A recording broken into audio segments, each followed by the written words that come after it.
আসসালামু আলাইকুম। আজকে আমরা সাজনা গাছের ডাল থেকে যে চারা তৈরি করে ওইটা আমরা পদ্ধতিটা দেখব কিভাবে হয়েছে। এইটা দেখতেছেন একটা সাজনার ডাল। এই মাত্র ১ মাস আগে এই ডালটা সাজনা পেড়ে ডালটা কাটছিলাম। কেটে আমি একটা বালির পাত্রে লাগাইছিলাম বালু দিয়ে।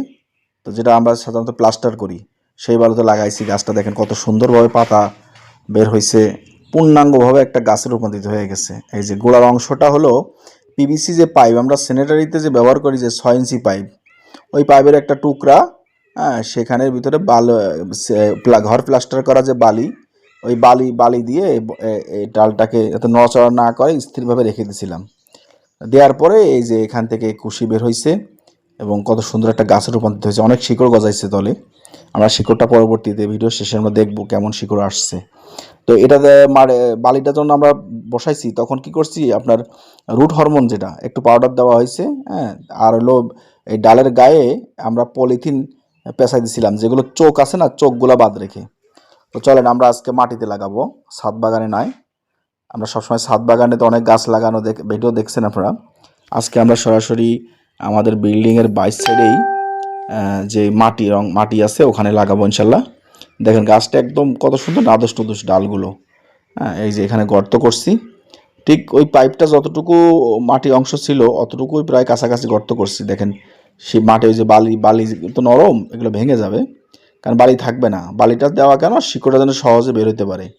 এই যে মানে বালির অংশটা ভেঙে গেছে তাতে সমস্যা নাই, শিকড়গুলো যেন আঘাত না লাগে সেইভাবে আস্তে করে এখানে মাটি দিয়ে এখন বসাই দেবো। এই মাটির সাথে ট্রাইকোডার্মা পাউডার দেওয়া আছে, আর হলো দেওয়া আছে রুট হরমোন। আর একটু রুট হরমোন কেন দিছি, যেন শিকড়গুলো আরও প্রসার দ্রুত যেন শিকড় বৃদ্ধি পায়, এই জন্য রুট হরমোন দেওয়া।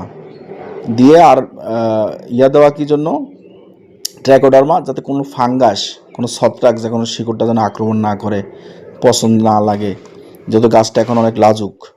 এই জন্য এই দুটো পাউডার সাথে মিক্স করে এই যে মাটি দিয়ে আমরা গোড়ায় দিচ্ছি। এক হাতে ডাল ধরে রাখছি আর এক হাতে মাটি দিচ্ছি। আশা করি সাজনা গাছ ইনশাল্লাহ একটা গাছ রূপান্তরিত হয়ে গেছে। এটা আর মরবে না আল্লাহ চাইতো। কিন্তু ডাল রোপণ করলে অনেক সময় বাচ্চারা নাড়া দেয়, বা বাতাসে নড়ে, বা যে কোনোভাবে দেখা গেলো যে ওখানে পছন্দ লাগে, অনেক সময় গাছ হইতে চায় না।